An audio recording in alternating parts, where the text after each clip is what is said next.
ಸುದ್ದಿಗಳ ಕಡೆ ಗಮನ ಕೊಡ್ತಾ ಹೋಗೋಣ. ಸಿಎಂ ಡಿಕೆ ಶಿವಕುಮಾರ್ ವಿರುದ್ಧ ಬಿಡದಿ ರೈತರ ಆಕ್ರೋಶದ ಕಟ್ಟೆ ದಿನೇ ದಿನೇ ಒಡಿತಲೇ ಹೋಗ್ತಾ ಇದೆ. ಬಿಡದಿ ರೈತರ ಜಮೀನಿಗೆ ಡಿಕೆ ಶಿವಕುಮಾರ್ ಕೈ ಹಾಕಿದ್ದಾರೆ. ಮೊದಲು ಅವರ ತಂದೆ ಸಮಾಧಿ ಒಡೆದು ಹಾಕ್ಲಿ, ಆಮೇಲೆ ಬಂದು ನಮ್ಮ ಬಳಿಯಲ್ಲಿ ಭೂಮಿ ಕೇಳಲಿ. ತಿಹಾರ್ ಜೈಲಿನಿಂದ ಬಂದಾಗ ಡಿಕೆ ಶಿವಕುಮಾರ್ ಅವರು ಕಣ್ಣೀರ್ ಹಾಕಿದ್ರು, ಸಮಾಧಿಗೆ ಪೂಜೆ ಮಾಡೋಕೆ ಬಿಡ್ಲಿಲ್ಲ ಅಂತ ಹೇಳಿ.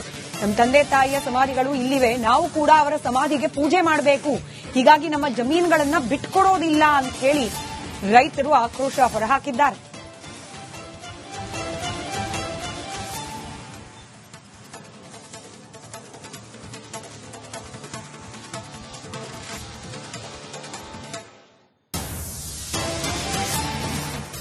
ಶಿವಕುಮಾರ್ ಅವರು ಜೈಲಿಂದ ಬಂದ್ರು, ಅದೇ ಯುಗಾದಿ ಹಬ್ಬದಲ್ಲಿ ಅವ್ರ ತಂದೆಗೆ ಪೂಜೆ ಮಾಡಕ್ ಬರಲಿಲ್ಲ ಅಂತ ಗುಳುಗುಳು ಅಂತ ಕಣ್ಣೀರ್ ಹಾಕೊಂಡ್ರು. ಇವತ್ತು ನಮ್ಮ ತಂದೆ ತಾತಿರ್ ಸಮಾಧಿ ಹೊಡೆದಾಕ್ಬೇಕಲ್ಲ, ಇವಾಗ ಜೆಎಂಸಿ ಮಾಡ್ಬಿಟ್ಟು ನಮ್ಮ ಭೂಮಿಗಳು ಬಿಟ್ಕೊಟ್ಬಿಡ್ಬೇಕಾ?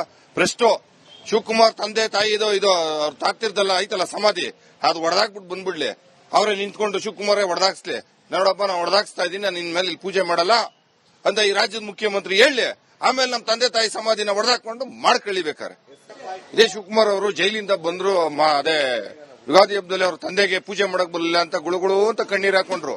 ಇವತ್ತು ನಮ್ಮ ತಂದೆ ತಾತಿರ್ ಸಮಾಧಿ ಹೊಡೆದಾಕ್ಬೇಕಲ್ಲ, ಇವಾಗ ಜೆಎಂಸಿ ಮಾಡ್ಬಿಟ್ಟು ನಮ್ಮ ಭೂಮಿಗಳು ಬಿಟ್ಕೊಟ್ಬಿಡ್ಬೇಕಾ? ಪ್ರಶ್ನೋ ಶಿವಕುಮಾರ್ ತಂದೆ ತಾಯಿ ಇದು ಅವ್ರ ತಾತಿರ್ದಲ್ಲ ಐತಲ್ಲ ಸಮಾಧಿ, ಅದು ಹೊಡೆದಾಕ್ಬಿಟ್ಟು ಬಂದ್ಬಿಡ್ಲಿ, ಅವರೇ ನಿಂತ್ಕೊಂಡು ಶಿವಕುಮಾರೇ ಹೊಡೆದಾಕ್ಸ್ಲಿ, ನೋಡಪ್ಪ ನಾ ಹೊಡೆದಾಕ್ಸ್ತಾ ಇದ್ದೀನಿ, ನಾನು ಇನ್ಮೇಲೆ ಇಲ್ಲಿ ಪೂಜೆ ಮಾಡಲ್ಲ ಅಂತ ಈ ರಾಜ್ಯದ ಮುಖ್ಯಮಂತ್ರಿ ಹೇಳಿ, ಆಮೇಲೆ ನಮ್ಮ ತಂದೆ ತಾಯಿ ಸಮಾಧಿನ ಹೊಡೆದಾಕೊಂಡು ಮಾಡ್ಕೊಳ್ಳಿಬೇಕಾರೆ.